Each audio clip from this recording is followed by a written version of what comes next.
have such sights to show you.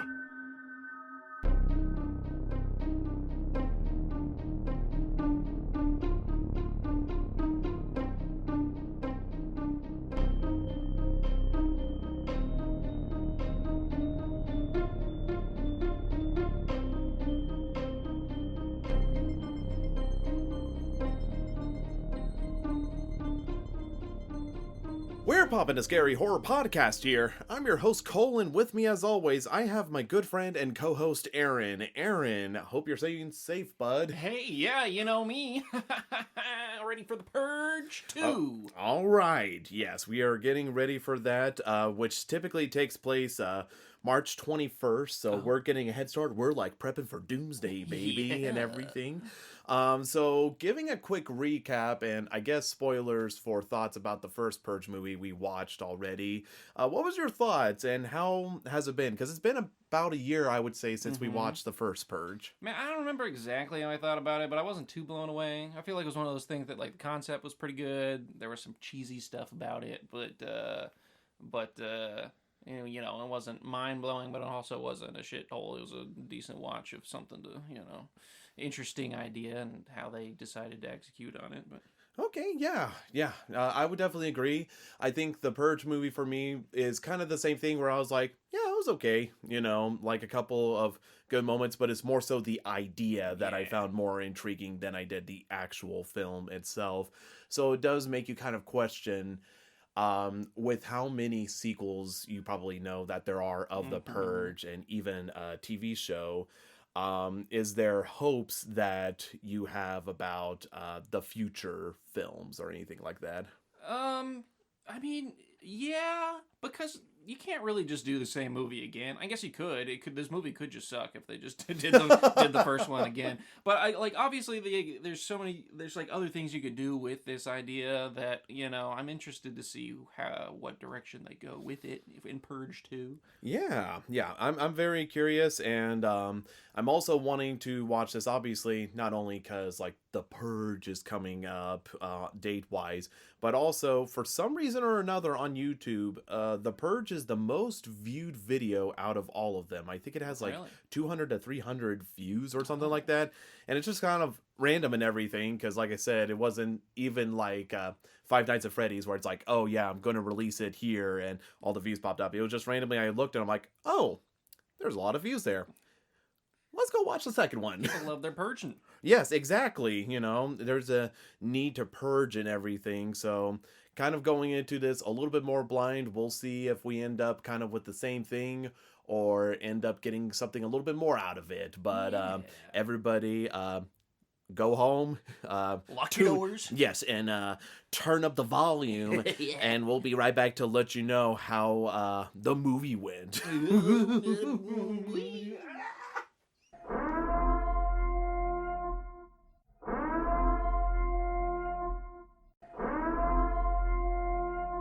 And we have just survived the Purge Anarchy. Aaron, so yeah, how was it, bud? How'd you survive the night? It was a goofy movie. Oh yeah. a goofy movie once again. Yeah, the goofy movie. I would have rather watched a goofy movie. That's a good movie, though. That is a good movie. No, it was. I was pleased with several things with this movie, and then other things I just forgot how like awkward and low budget they were in the first Purge, and that continued in this one. No, I like sort of some of the angles they went with it. One of my criticisms of the first Purge is that like they have this cool concept, and then they're just stuck in a house for like the entire movie, but. This movie, they're out in the streets, they're in the Purge, and they have a good reason for it, and they explore some of the more complicated politics and economics of the Purge, which are all cool benefits to me. So I like that. A lot of it was really cheesy and ham-fisted, though, was my primary argument. But I would be in agreement with you. I feel like whenever it comes to sequels, it's a good sequel, just not necessarily a good movie. Yeah, that's a good way to put it. Yeah. Because I feel like they do a lot of things right. Like, they're answering more questions about, because again, as we talked about in the first Purge, the best thing about the first Purge movie is just the idea of the Purge. Right. It's just a brilliant idea and everything. And they pretty much just took it and ran it with it. And because even I remember your criticism, Josh, saying like, I want to see what's going on outside the house, not just inside the house. It's the Purge. Why are we in one house the whole time? And it was great because you see so many divisions of the Purge, like people that are for the Purge, people who are against the Purge, people that are just in the middle trying to survive and everything. And it's great to see like all these different aspects and everything play out in multiple ways. So yeah, I mean, even though I like the first film perfectly fine, I feel like it's fine. It's good that with the sequel, they're like, let's explore this idea further. Let's think about what other crazy stuff would be going on and everything else. And I think that's just kind of that's the entertaining thing watching it, is just seeing this world be fleshed out and this whole political ideology being spread out. It honestly does have a lot of stuff. But I'm almost I am remiss to say that I guess the plot and the characters, the acting and special effects are a bit underwhelming. Yeah. Plot, I would say, is mostly in service to trying to get all of the ideas they wanted to display across. And so it kind of ends up being discombobulated and like, I mean, chaotic is not necessarily like a bad thing because it's a movie about the Purge, but it just seems like we're just jumping from one place to the next a lot without a lot of rhyme or reason because of it. It's mostly because the movie's like, well, we want to show you this cool thing, and then this thing could happen too, so we want to, we got to get the characters there somehow, so we're just gonna kind of shove it along. Characters really less memorable than the first movie, which is saying something. I mean, the first movie had a couple good, like, strong characters. It had that bad guy with the creepy smile, and it had, like, you know, it had some people going for it. It had, like, the guy that was hiding out in the house and all that shit, and, like the people that I remember, even if I don't necessarily remember their names. This one just had, like, mysterious badass man, and then people that are stuck in the Purge, and then even the bad guy was just like old man. Yeah, I would agree with that. Like, because again, I wouldn't even argue that the first characters were that good. No. But it just came down to the fact that I think, like, obviously, no diss to the cast here.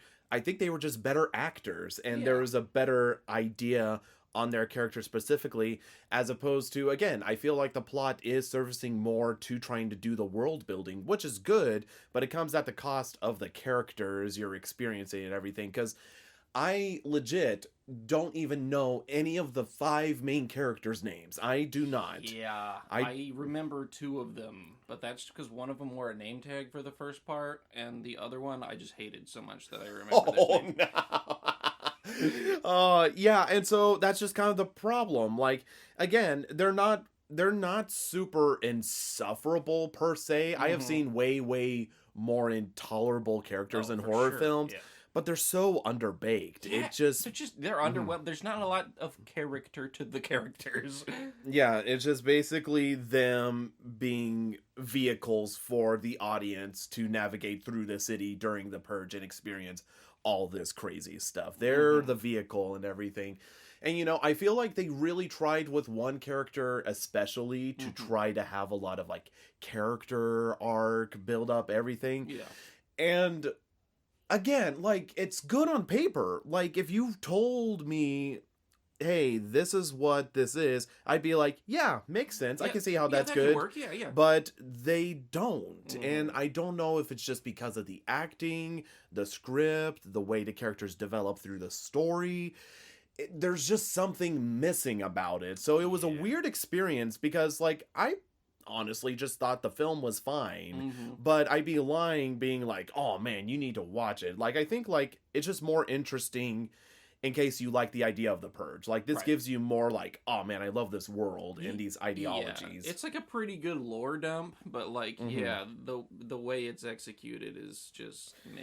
Yeah, we'll talk about the plot a little bit there, but basically, the Purge Anarchy takes place 1 year after the events of the first Purge, but instead of focusing on that family, it instead focuses on I guess technically 3 different groups there. One of which is Frank Grillo's character named Sergeant. Okay. Yeah. I thought there was going to be something else, but no. And then another group of a mother and her daughter, Eva Sanchez and Callie, played by Carmen Ejogo and Zoe Sol. And then another couple, played by Zach Gilford and Keel Sanchez, and they play Shane and Liz. Yeah, no, literally would have never guessed it. But basically, these 3 different groups have their own story going on. And as the countdown to the Purge starts, they all end up kind of crossing paths with one another as they realize they need to survive until the morning once the Purge has concluded. Yeah. And for people that don't know what the Purge is, for some reason or another, basically it's a time frame where for 12 hours in America, all crime, including murder, is legal for that time, and basically helps to reduce the crime rate overall, supposedly, in America. I don't know why you'd be watching this episode if you haven't heard of the Purge or the first episode, but just in case, covering bases and everything. And I think it's good having 3 different perspectives there, getting at different ideas, because when you look at the sergeant, you could tell he has a plan. Like, he's planning something, he's suiting up and getting ready to do something, and that makes sense. It's like, what if there was a person that had their own plan that they needed to carry out, sort of like a vendetta to cover, and I think that makes sense, and I think it's a great idea for the Purge to explore and everything. And then it focuses on the mother and daughter basically having to live in the projects where she's taking care of her dad. And so they're definitely the lower class struggling to survive, basically, and kind of seeing how they're affected overall. Because in the first film, we just focused on the upper class. Like, literally, I think Ethan Hawke's character was the one who invented the security systems for the Purge. And so he was making money off of it. And then lastly, with the 2 couple, they're going through a breakup. And they end up being stranded in downtown. Literally the worst place there. They're like, car breaks down when they're trying to get home for the Purge, and then they're stuck. Yes, and they're like right at the center where they're like, the Purge is super craziest in downtown. We are so screwed. And like, again, it's all on paper. It's like, man, these are really cool, interesting ideas to explore and everything. This is great ideas. Instead of just being locked in a house, not only do we get 1 different perspective, but 3 initially. But again, I just didn't care. I didn't want them to die per se, but I was also just like, okay, I'm just along for the ride. Yeah, because I feel like the beginning of the movie is a lot of, like, just setting up all these characters, but, like, you don't really care about any of them yet, and then it has to go, hop over to this one and develop these people, and then hop over to this and develop these people, and it's just like, like, the characters aren't really acted terribly well, the dialogue's not great, and I don't really care about them yet, so it's like... Yeah, and it's kind of rough to be on board with all the shit that they're going through, but bro, it really is, man. Yeah, and let's talk about the characters. Let's talk about Angry Boy Sergeant and everything. I felt like, I mean, I guess unfortunately in comparison, I care about him the most. I was most invested in his story and everything, but at the same point, there was just something about his character that was flippant and everything. Like they it's like they were struggling whether to make him full asshole or full saint. Like they kept pulling back and forth on that and everything, and I just never felt like it ever got to a conclusive feeling of like, oh, he's a good guy or bad guy. It just was so it's like the writers couldn't even tell how far to take him. Well, I do feel like they wanted him to be morally ambiguous because, like, he has something he needs to do. He's obviously good enough to, like, he's not just out there to do indiscriminate murder, which for some reason is everybody's favorite pastime in the Purge. But he's there, and so he saves the people in the beginning or whatever because he can't just stand to see them die. He's empathetic, at least. But then also, what the daughter tries to make the perspective about is, like, he's out here to commit some sort of crime on the Purge, probably a violent crime, and don't do that because that would make you a bad person. So I think he's kind of torn between these two things for all the night. At least that's what the writers wanted to do. But yeah, it's really poorly executed, and I feel like it is undermined by the fact that he is written as like a dismissive, strong, silent type, where he's like, I'm mysterious, edgy man, and I'm somehow really good at killing people, but I'm a good guy, so don't question my mysterious backstory. It's traumatic. Don't question me. We need to keep moving. That's a tricky thing about movies and acting. It's always hard to know, like, whether, again, we talked about this in Leprechaun whenever we bashed the hell out of it. Honestly, needed to, but that's beside the point. About whether the bad acting falls on the part of the actor or the directing. And I almost want to say it falls more on the director. Because I felt like they could have been good performances. Yeah, I felt like they had good enough chops because some there was of them. some of them. Yeah. Yes. I feel like Sarge. Yeah. Like most of the main. That's characters, mostly what I was alluding to. But it's because there's like glimmers of like, wow, I believed everything he said there, or that was a good moment. I will have a hot take and just say I think Shane's just a bad actor. Whoever played him. Yeah, he was. He's just like, whoops. I will not vouch for Shane. Shane, I am sorry, but you are on your own, bud. He just looked like he looked like the SNL character in like in that serious movie or something. He's just like, what's going on here, guys? Like it wasn't that bad, but I just felt that bad to me.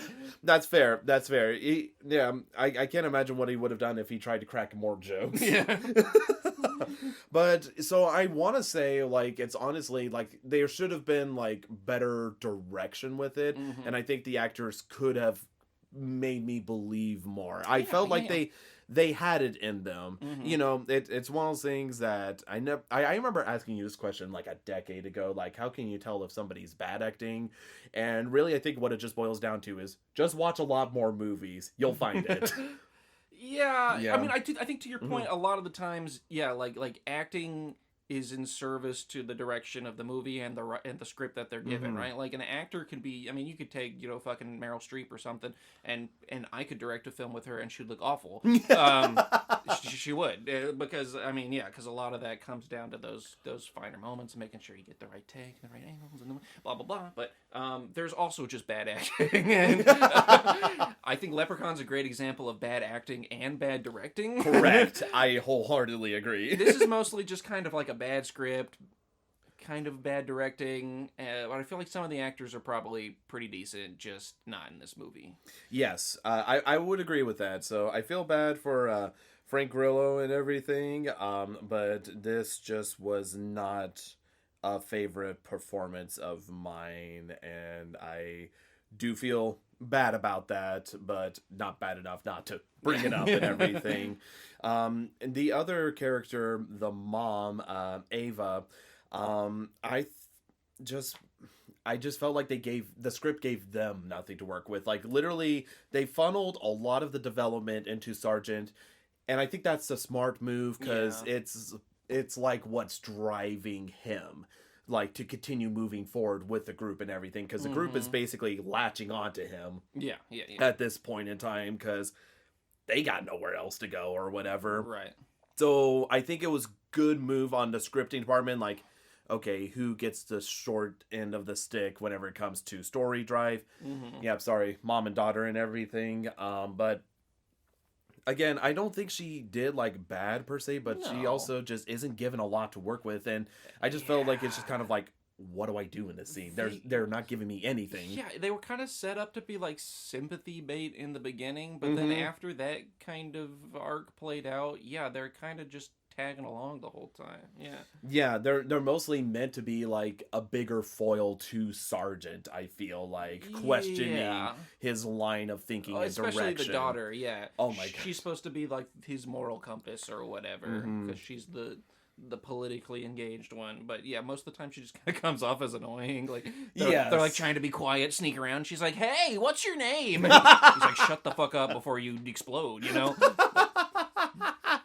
Yeah, it was definitely unfortunate. So a lot of the time, like, I mean, I feel like having a character like that is good. It's just they didn't do anything with it. Yeah. They had the right piece. Yeah. They just didn't install it. Oh, absolutely. Yeah. And that's what I meant by the execution. It's like I feel like Mm-hmm. they kind of assembled the right pieces, but then the writing, the direction, acting, it all kind of failed them down. But yeah, well, like you said, on paper, it's like, oh, this could work. It's a good idea. But Yeah.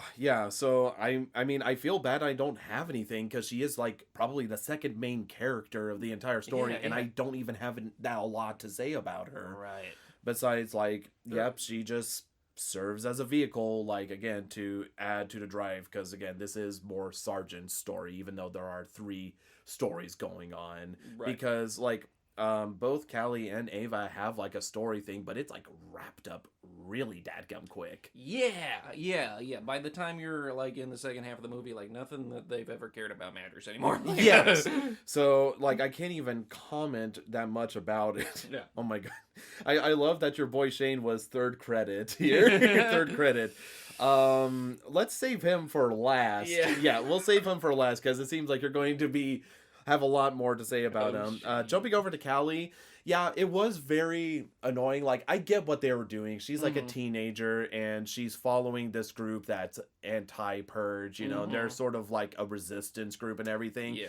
And again, like, alluding to, once again, that's a great idea about having a resistance group that's like, this is a bunch of baloney. This is only meant to make the upper class profit and make us suffer, all the mid to lower class. Which is something that like was kind of missing from the first Purge movie. Like it was because the whole focus was on upper class people or whatever. They weren't really like, hey, this is just how homeless people die, you know what I mean? But like, yes, but like they weren't exploring that explicitly. But then I feel like that was a lot of people's thought about the first movie, and they did a good job to like explore it pretty explicitly in this movie. So.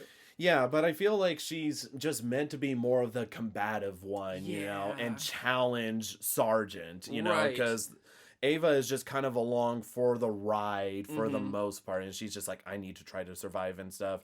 But of course, just being the rebellious teenager, you know, speaks out of line and all that stuff. Right. So I feel like, again, good piece, but then unfortunately with this one, I did notice it, and it just kind of came off as abrasive and annoying, especially in moments where she's there like, you know, why are you doing this? And it's like, we are on a stealth mission right now in the middle of downtown. That's the thing, is it's not that her character was a bad foil to Sarge or whatever, it's that the situation they were in demanded that moment didn't happen. You know what I mean? Like, they were in the middle of downtown. They were in constant danger. People are dying. And it's not like this is the part where we have a heartfelt moment about, like, hey, maybe you shouldn't be purging. Like, no, you absolutely should be killing everybody you come across right now because you're going to die if you don't, because that's the universe you're in. Like, this is the wrong time, wrong place, wrong time. Yes, correct. But yeah, unfortunately, there's just not much more to say for Callie. It's just sort of was a good idea, just ended up being kind of badly played out. Right. And I would say the weakest characters of the group would be the couple Liz and Shane. Because with Liz, I feel like they tried to set up something interesting, because like the couple is going through a breakup and Shane's constantly shutting down. He's like, nope, we're not talking about this there. But they don't really ever, they bring it up every now and then, but it doesn't amount too much or whatever. And there's just not much to her character. She's just complete wonder slice bread. She's definitely like a victim of the male gaze. She doesn't. I'm just kidding. But also I'm not kidding that much, because like she doesn't have a character beyond like Shane's development. You know what I mean? So it's just, she ends up being kind of cardboard. Yeah, like I felt so bad for the actor, because again, I don't even think it was her necessarily. Granted, she couldn't sell it. No, she couldn't sell what little script she had and everything. But there's only like one moment I felt like where I watched her and I was like, that was actually a good moment. That was a good moment, but it was only one out of the entirety of her performance, like less than 10%. Right. And it was just one moment. So I don't even have much to say about her character, because she was sort of like the one that would easily get scared or panicked, you know. And granted, I've seen like the people in horror films that are like easily scared, panic, and they're just like, like Invisible Man, like literally wailing over the top, huge Yeah. sort of stuff like Yeah. that. And I'm glad it wasn't that, because then it just would have been annoying. But Right. it was definitely like, Yeah. oh, you're just another person to be like, oh man, is one of them going to die throughout all this? Yeah, she was just kind of nothing. Yeah, I kind of hated their whole arc because I felt like it was really cliched. Like I don't like I won't say what it is because I don't want to spoil anything, but I will say it's like it's so insanely obvious when you first see like I was like, oh yeah, this is where this couple's going by the end of the movie. Yes. But it was so obvious that I actually invented like a subplot that didn't happen. Oh my god! Because like this, I don't. I guess this is not really spoilers because it happens like right at the beginning before the purge actually happens. But like there's like this gang of folks that the reason they're stranded, I guess, is because they cut their brakes or whatever or something, or they cut their something in the car, and their car breaks down, and so they're getting like stalked or something. But like in that moment when they first approach the car and when they're getting in, Shane like looks at him and then like looks at the girl, and I was like, oh, is he like, because they're about to split up, does he like hate her but he doesn't want to kill her herself, so he like hired these people to kill her? That would have been so much better, dude. But then he gets cold feet or something and he's like, no, we can't do this anymore, but like it's too late because it's the purge, like I was like, oh, maybe it's gonna be interesting, but it wasn't that. It was really uninteresting. That was so much better than what actually played out. It was so, that whole plot was so boring to me that I literally invented a new one, and I was trying to find ways. I was like conspiracy theorying it. I was like, oh, look at that. He definitely, this is going to come up later. But no, it never did.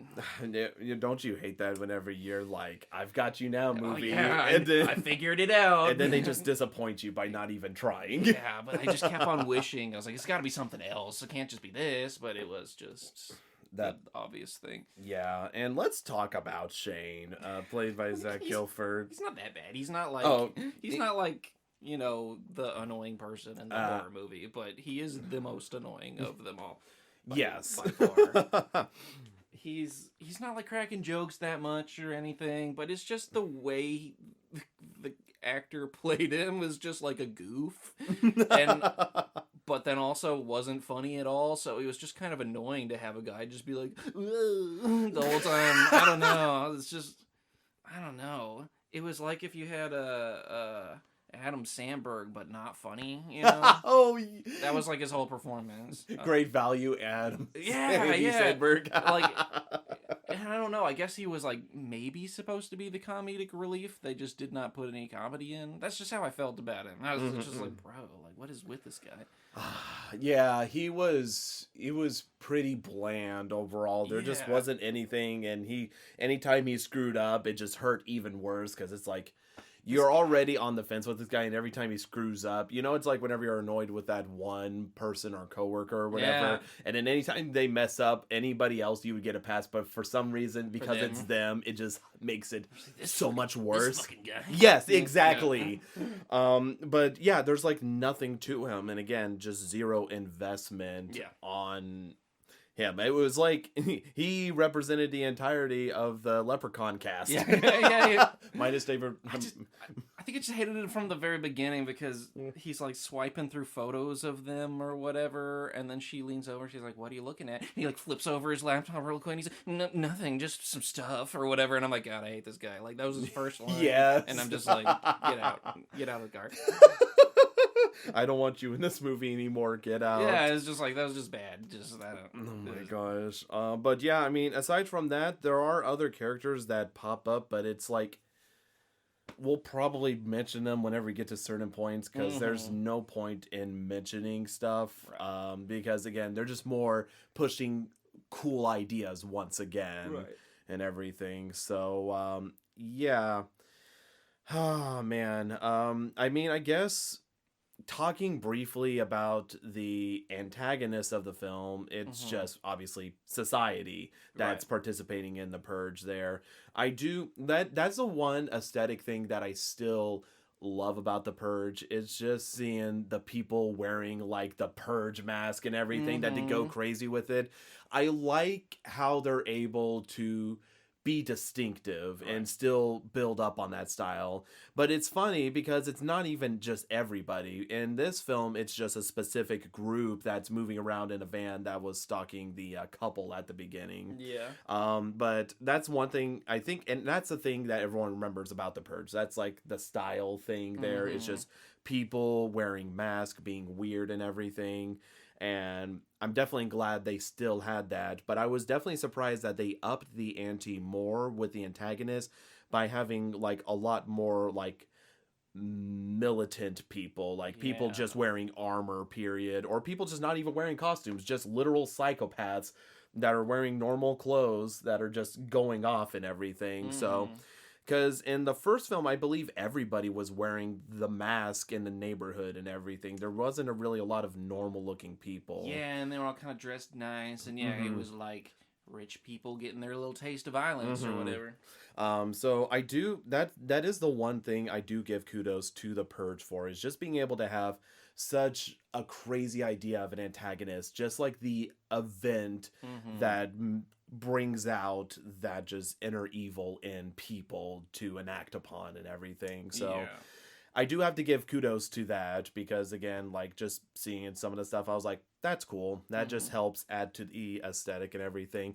What doesn't add to the aesthetic is how much CG they used. And I know Blumhouse's technique is like doing films for super cheap, which again is honestly admirable. I like the approach as opposed to a lot of Hollywood blockbusters that just pour in millions of dollars into it. So I get it, but at the same point, it is pretty distracting, and how poorly aged this film has been 7 years later. Like there is some shots that genuinely look like, again, you could pull off in like Adobe Premiere or something like that with the blood splatter, and I'm just like, man, I miss practical effects. Yeah, 100%. It's definitely, there are moments, there's some, After Effects ass moments, there's some Photoshop ass moments. Yes, because even with the blood and everything, like you would think like, okay, they'll add like an actual splat. No, it's like computer generated on there, and I'm like, it's like the level of production I expect from like a pretty big YouTube channel. And it's one of those things that I'm like, the problem is, if it always looks apparently bad, it pulls me out of the film. Because it just, like, pulls me out of being invested in a story. It's like, okay, that was weird. What was that? Because, like, my brain can't fucking comprehend it. Yeah, and effects like that can really make or break things that you might be on the fence about. Like, if you're like, this dialogue is kind of bad, this acting's kind of whatever. But, like, if the movie's, like, cool and the action sequences are awesome, like, people watch John Wick. I mean, like, people like, Keanu Reeves awful in that movie. But like, the fight scenes are cool and shit. It's like, whatever, dude. But yeah, and whenever you're already thinking like, this is like a little bad, and then you see the fucking the fucking Adobe Premiere ass gates opening. Oh my god, that was the worst. Or the stock digital blood splatter effects or whatever, and you're just then it just validates the opinion that you are just beginning to form. Like, is this bad? And you go, yep, that's bad. Yeah, because like I think, in all honesty, I mean, with computer graphics, this is like my home tangent and everything, I'm not vehemently against it per se. I will always prefer practical, because I just think there's more of an art to it there. However, I mean, it's been proven, like, like with Jurassic Park, for instance, that was a mix between practical and digital effects and everything. And the thing is, with the human eye, I feel like it catches on. It's like watching a magic show.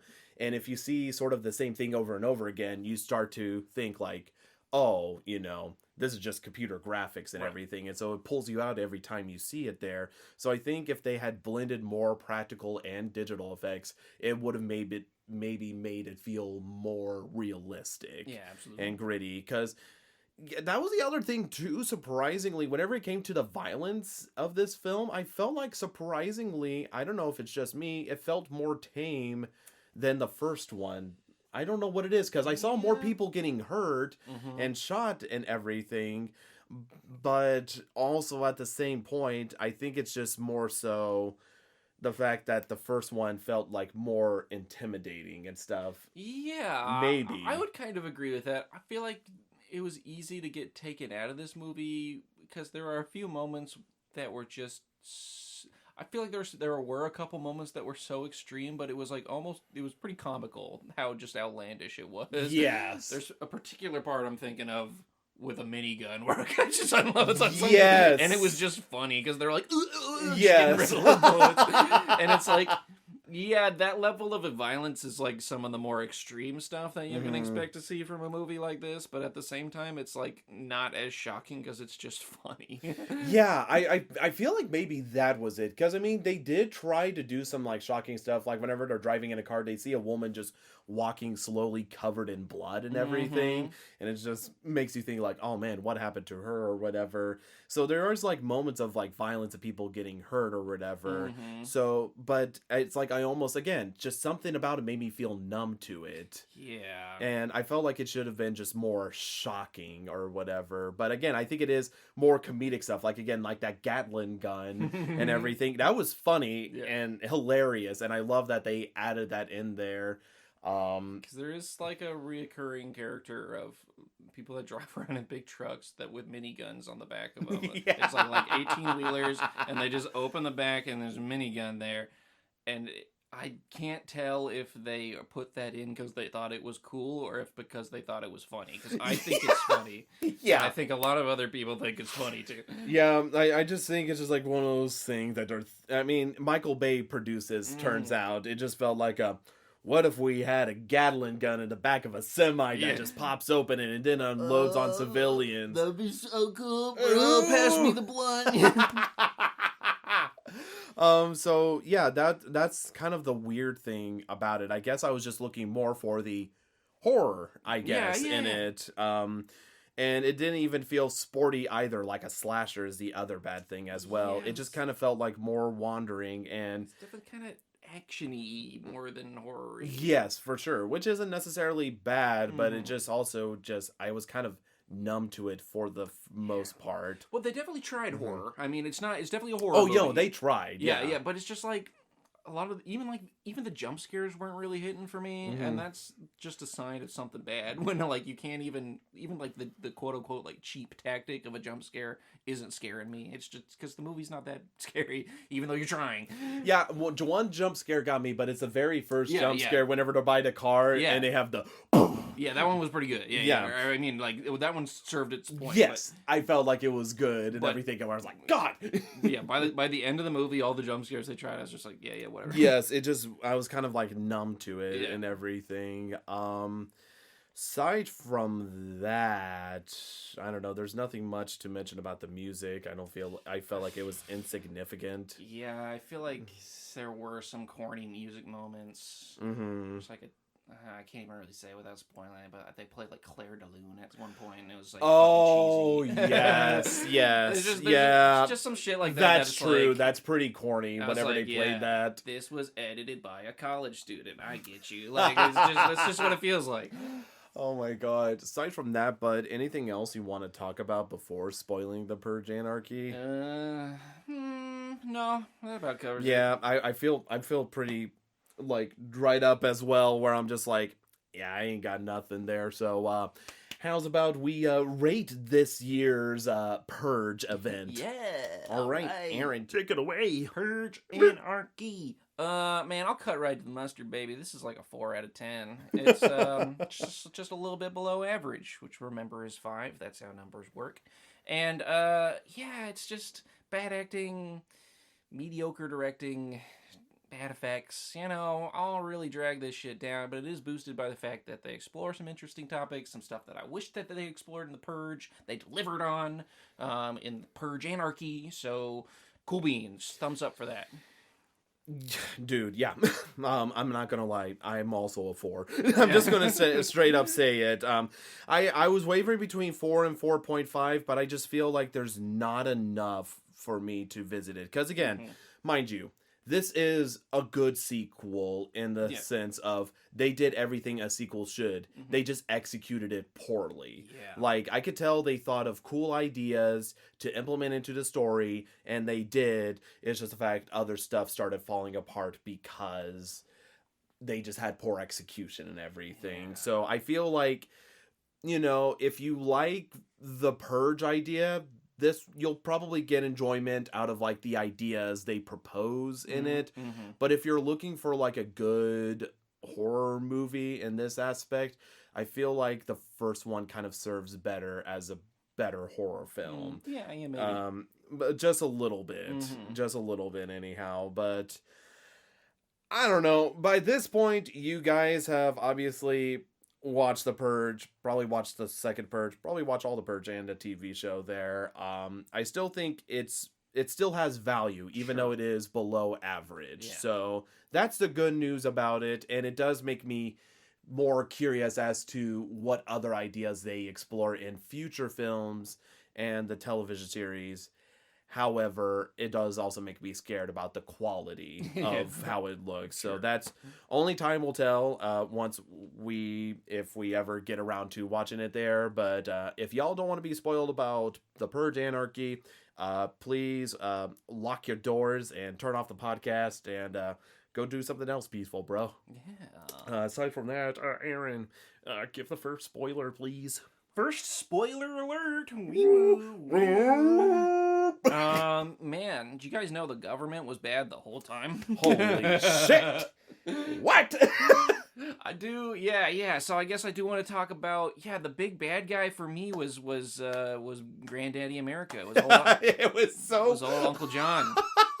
I love his entrance because with the Gatling gun, you just see this old man with khakis, tucked in shirt with an apron on. With a hat that just has an American flag patch on it. Just and aviators. Right. In case you didn't know, I'm from the government. It's me, the government. And so you don't think he's going to be a big character at first, because literally he just seems like a background character. Yeah.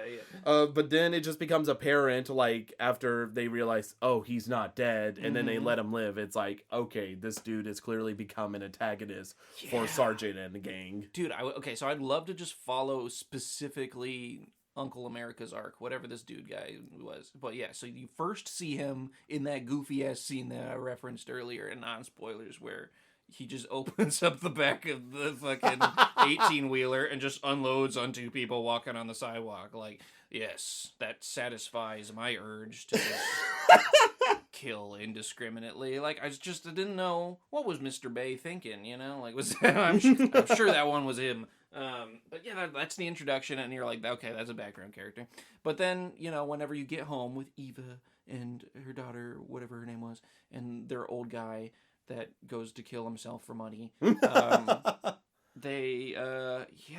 turns out that truck rolls up, and a bunch of army-looking ass dudes come out, and they raid the building, and there's a sexual violence thing about to happen, but it gets killed, which I'm glad they at least, like...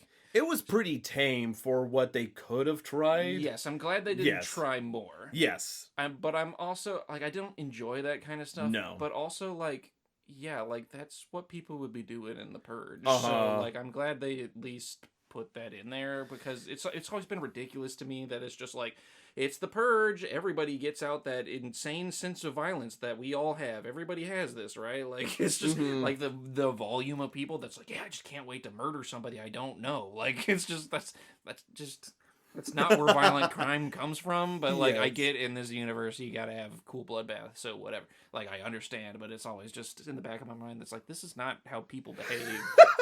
Like, it's not like, yes, we are all animalistic in nature inside, but not just... Most of us aren't psychopaths, just eager to kill. Like, I just gotta get this out of my system. But anyway, so, like, I thought it was interesting how explicit they were in this movie, that, like, not only is it the rich and powerful that are the baddies, but it's literally the government, because that whole thing happens. They're like, who are these people? I don't know. And they find that van later, at least one of those 18-wheeler trucks, and they're scrubbing through it, and they're like, oh, this security system, it accesses all the traffic cams, and they're like, but only the government can do that. So it's like, this isn't just any old purger, these are the government. And then they're like, wait, is your house on there? Like, yeah, it's all kinds of housing units in the projects, and they're just killing poor people because they need to kill them, because we don't do welfare in this universe, we just kill people. So That's like the moral of the story.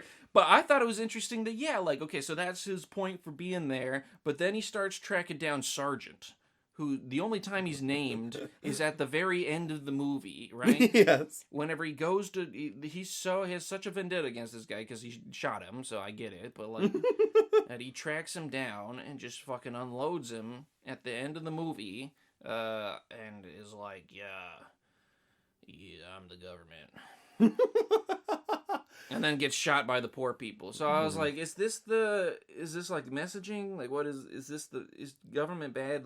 Like the whole message of this movie? Or I don't know. Yeah, I didn't take it too much as a political message, which I probably should, given it's a whole political idea on lowering crime rate and everything. I just thought more so it was an interesting idea about the fact that it's revealed that, yeah, those big semis, it's the government. And so the government acts like, oh, we don't take part in the purge. You all take care of it. And I do like that he, at the end of the film, he's like, yeah, turns out not enough people are killing each other like the government wants us to. So we're having to step in and take care of things. Right. And he gives that whole speech because it could have easily just been like, you bastard, you shot me and it's the purge, so I'm going to kill you. But he was just like, yeah, not enough people are dying. So I'm telling you the government's mission here, and we don't want any heroes. It's just like so ham-fistedly villainous. Yeah, it's like, I feel like that's just an idea they wanted to convey, but they didn't know how to convey it. Yeah. So they literally spelled it out. Yeah, maybe they just thought their audience was dumb or something, which I guess I don't blame them. They're just like, hey, in case you guys didn't know by now, because you didn't get it in the first Purge movie, it's bad to do this.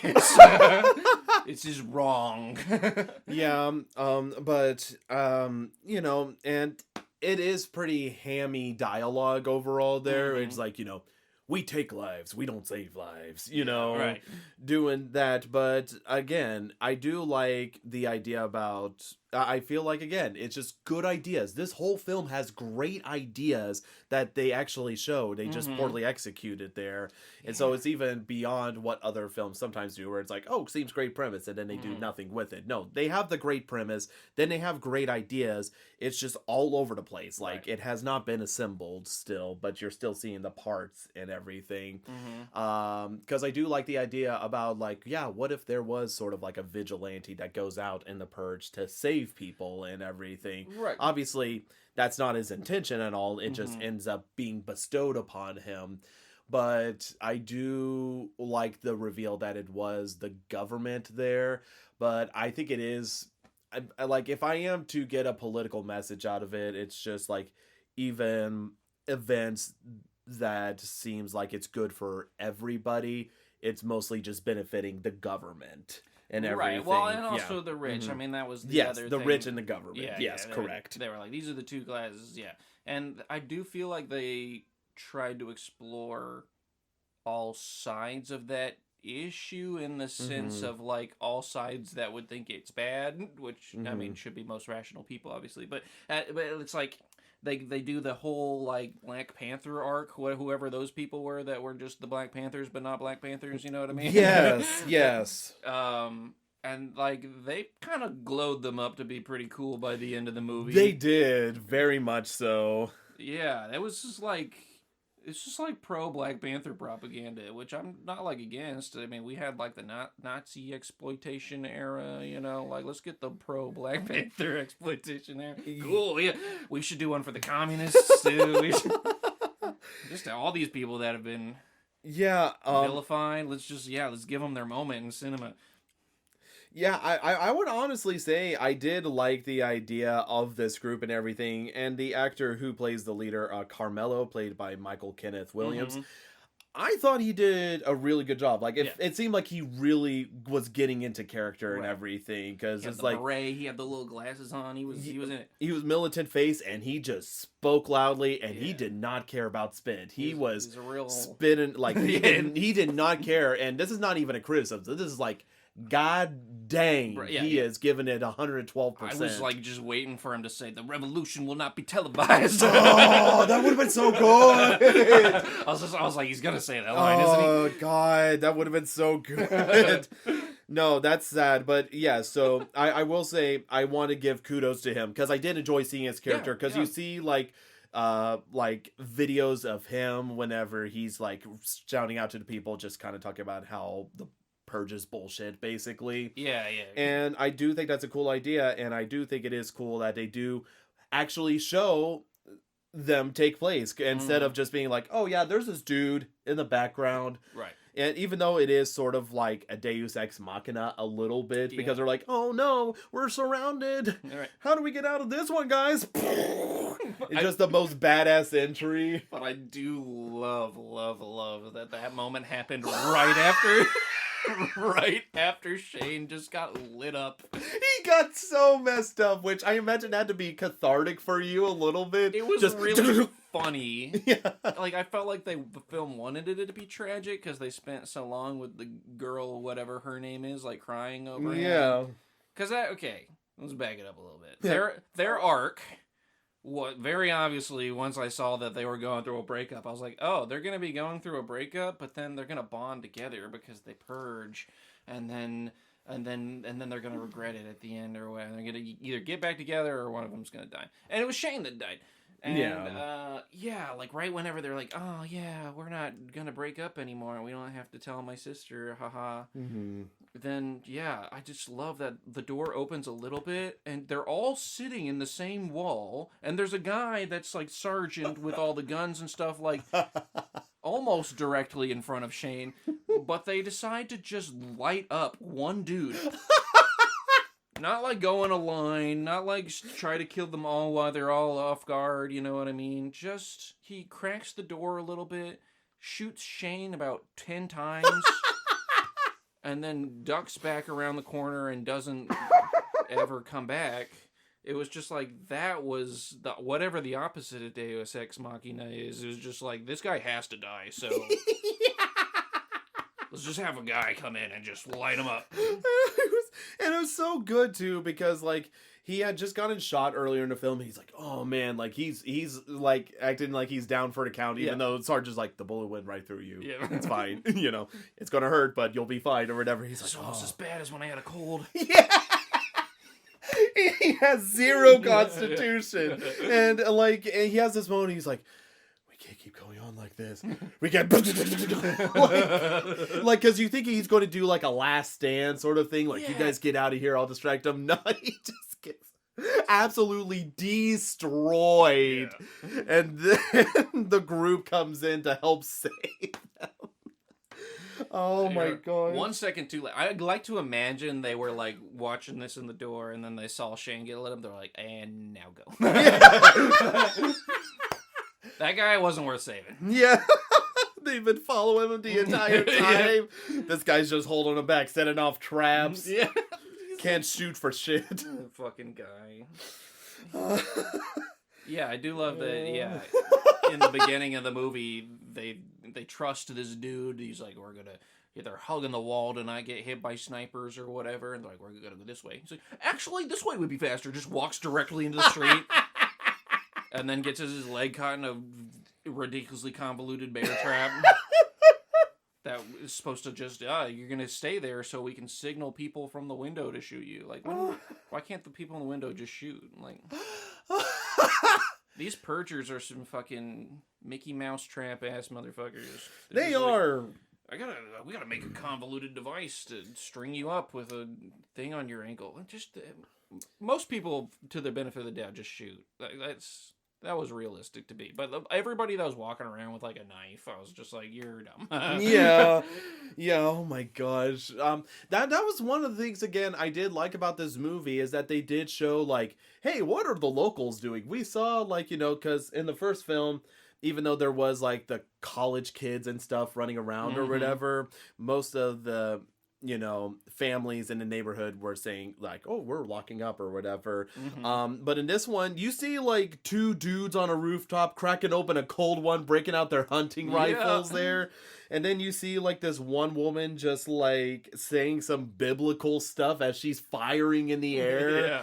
And then like that's the thing, I love seeing the world how it's falling apart basically, because there's even one moment whenever they go by like some banker or broker, and there's like a sign that just basically talks about like how he ruined their lives, so they took his. Yeah. This film really leaned into, like, they're like, okay, we didn't want to be confused in the first movie that we're like saying this is a good idea or something, so everybody, look, rich people bad, bankers are bad, the government bad, and they are the bad guys in this movie.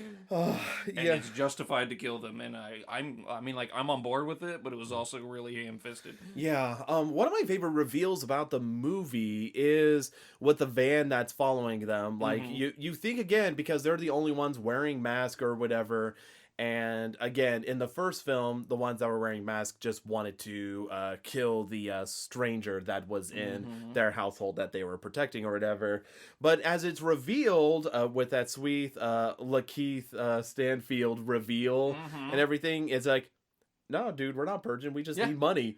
I love that the best actor in this movie also had like 2 lines too. Dude, he was solid, absolutely solid. It's little Keith Stanfield, and then there's just like, you wouldn't have known it was me because I was in a mask this entire time, and this is the only time I have dialogue. Anyway, see ya. He's God. It says God right on the mask and everything. But I do like that reveal as opposed to them being actual, just like sort of like murderous intent. They're just like, we just need money, right? That's why I do like that. That's like, so the economic side that they did, like, they are also the poor people that are suffering because of the purge, but like they're, rather than slinging dope or all the other illegal things that poor people have to do to make money in this country, they're like, we just kind of hand you over to the people that want to do weird violent shit for money. yes and I do like the idea about, again, the upper class sporting an event where they're literally taking people that are defenseless, throwing them in a hunting ring, and having people pay to hunt. Yeah. Hey, you mentioned Invisible Man earlier. This is like literally the book Invisible Man, not The Invisible Man. This is kind of what the shit that Invisible Man was about. Really? Yeah, Ralph Ellison. It's a good book. You should read it. It's there's a part in the beginning where they literally like kidnap black people and make them like beat the shit out of each other. Oh, Jesus. In a boxing ring for money, and it's literally like this scene, but where it has all the people pondering the orbs, you know what I mean? And they're like, oh yes, I'll bet to go hunt these people. I feel like they took some inspiration, whether they knew it or not, from Invisible Man, because they're in this boxing ring, and then when they're not being violent enough, they like electric shock the whole ring, and it's just wild. Anyway, I do have to mention this. This is such a petty thing. This is like petty, but I was like expecting something cool. But whenever they're going around and they're like, for $200,000, who will participate in a hunt or whatever, and they go to the sisters and they're like, oh, you're going to use your patented blades or whatever. Yeah, they're just regular machetes. They were golden, I think. They were golden. I couldn't tell they were golden. Okay, well. Because the whole scene was in the dark, so I understand why. But you're lucky, Purge Anarchy. I was about to get on you, but I was expecting some cool like scimitars or something like that. Not because I thought it was regular machetes. I'm like, bruh, they were building it up to be this cool looking like. I do think that whole thing was like, I get it, I stand by it, but again, so corny. Dude. Good idea, horribly executed.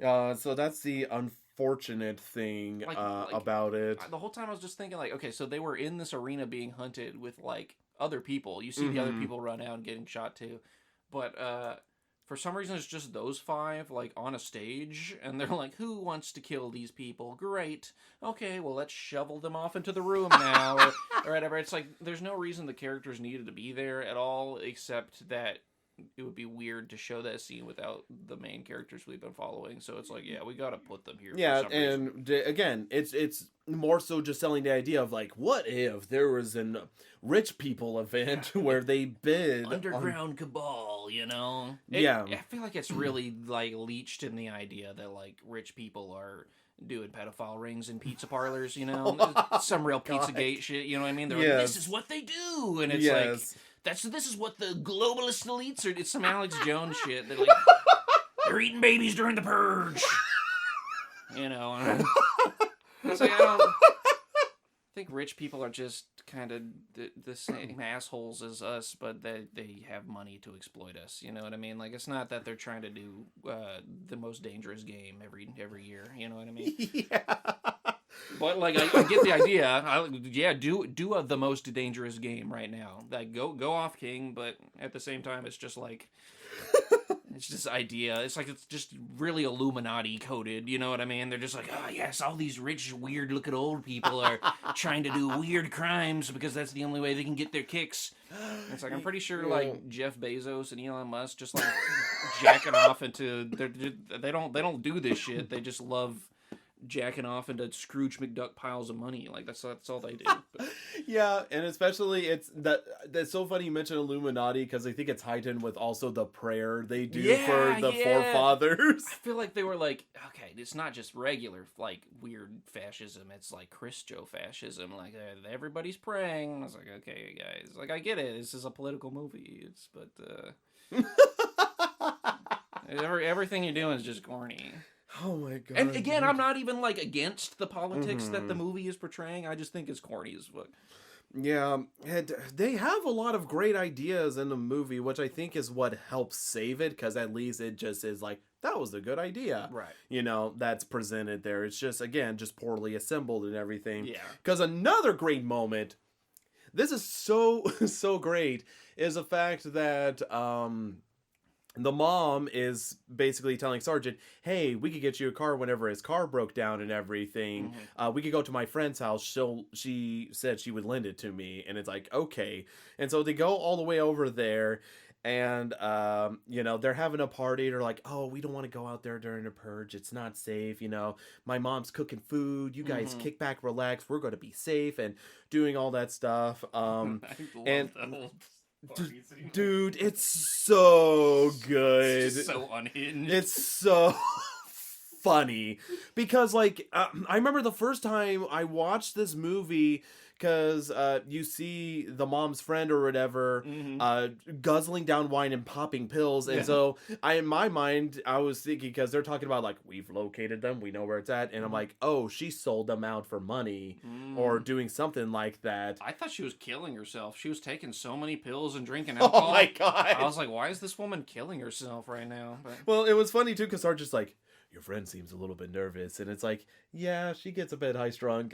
Well, yeah, no, I think underplays it. I think he said something about, she's like taking pills, and he's like, yeah, she gets a little like crazy or something. So I think she just likes to party. You know what I mean? But wow, everything about that entire scene in that room was amazing, dude. It was just so because that was the part where like the perfectly sympathetic, likable enough characters, Eva was like, actually, I lied, there's no car. And, yeah, it was so... And you're just like, this bitch! I know, Sarge's like, are you kidding me? Yeah, and it's like, I get it, you did what you had to do to survive in that moment, but also, like, we kind of, like, the protagonist of this movie is the main character, and you just kind of fucked him, so now it's like, now I feel really conflicted. Yes, it was a very conflicted thing, because, like, on the one hand...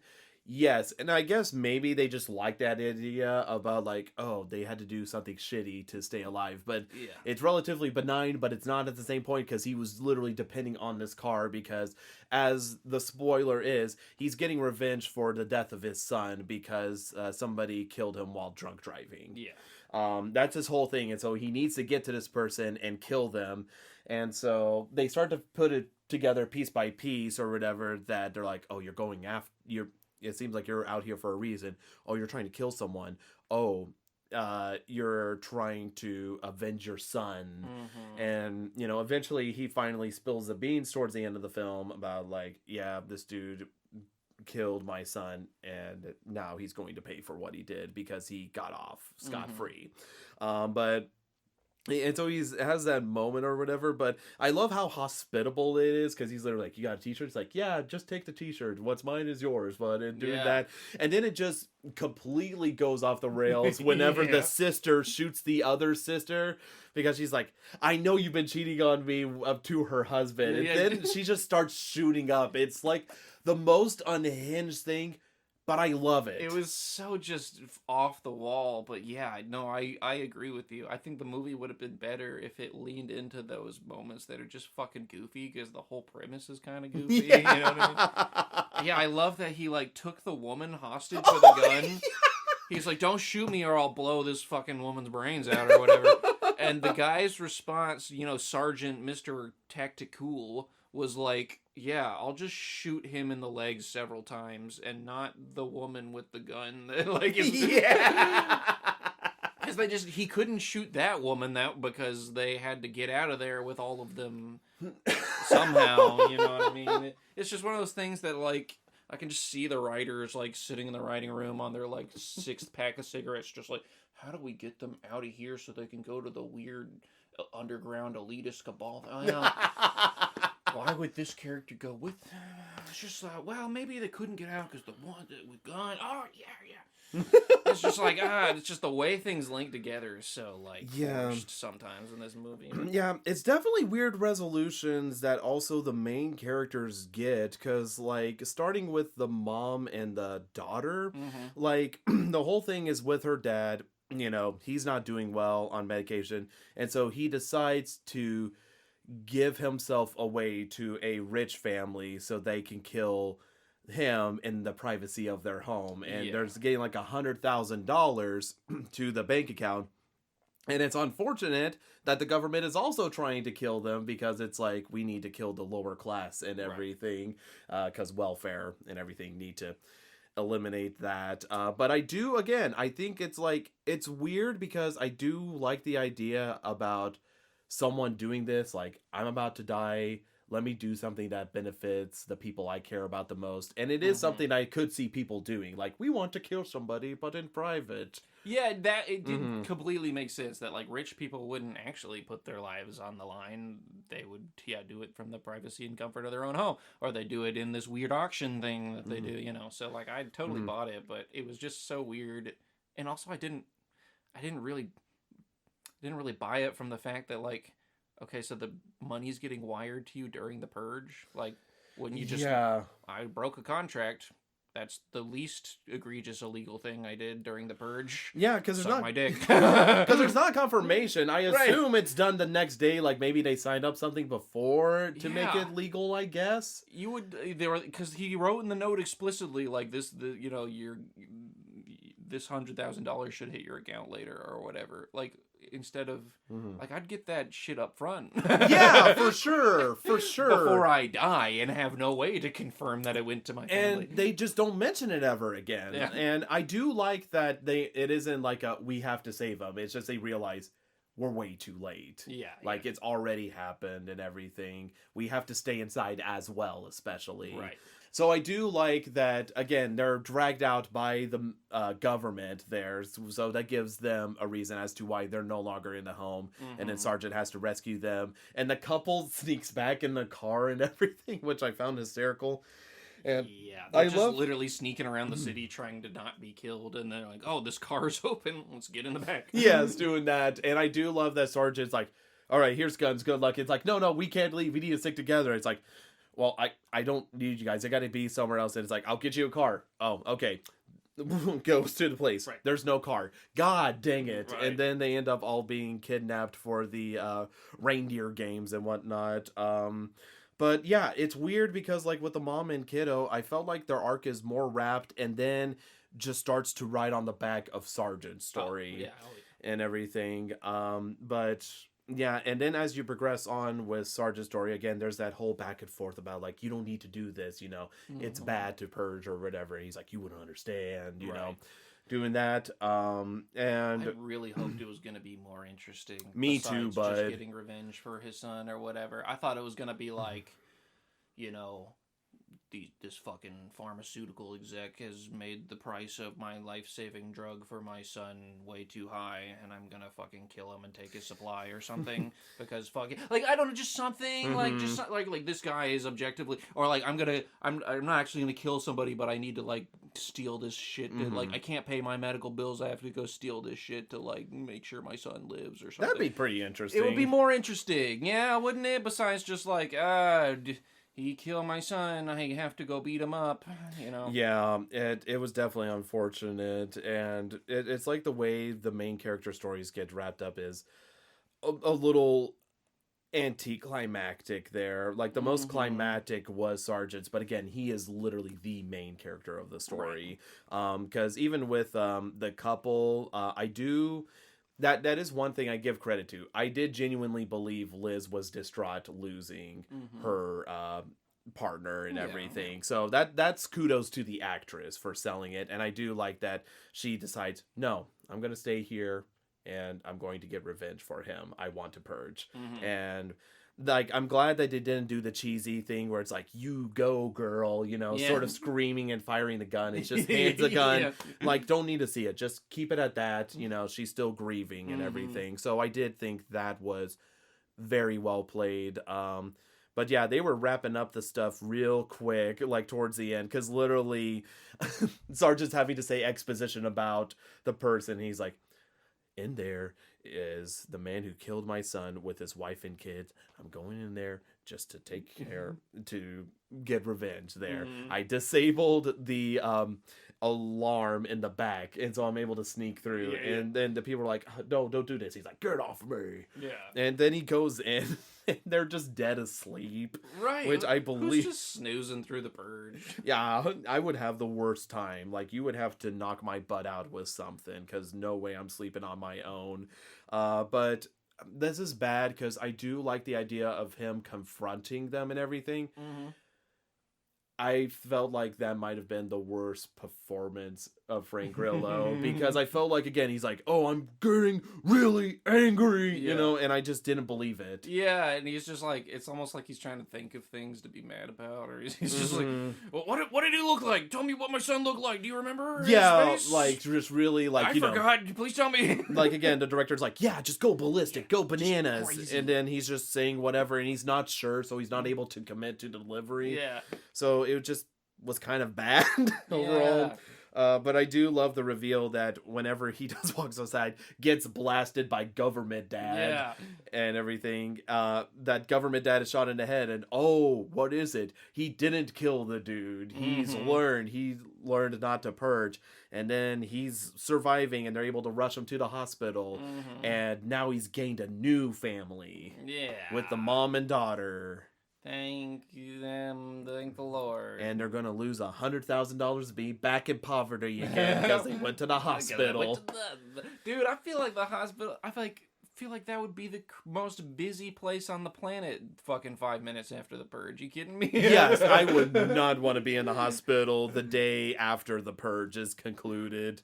Imagine seeing some other guy you shot and be like, "Oh, hey man, what's up?" Like, no hard feelings, right? Yeah, it happens. Just good old purging. Yeah, I'll get you back next year. Oh, dude. Bet on it. Yeah. But yeah. I don't feel like there's anything else I could say about it. Again, I could point out a lot of cool ideas and just how badly executed it was. The rest is just sort of just waiting. Yeah, I would agree with that. Aside from that, bud, anything else you want to talk about with the Purge Anarchy? Just at the very end there, you mentioned his monologue. I was kind of confused. Maybe this was just bad writing, or maybe this meant something. You tell me. He said 12 months ago, this guy drunk drove and killed my son, and then got off on a technicality when my son was coming home from school. I was like, 12 months ago was the last purge.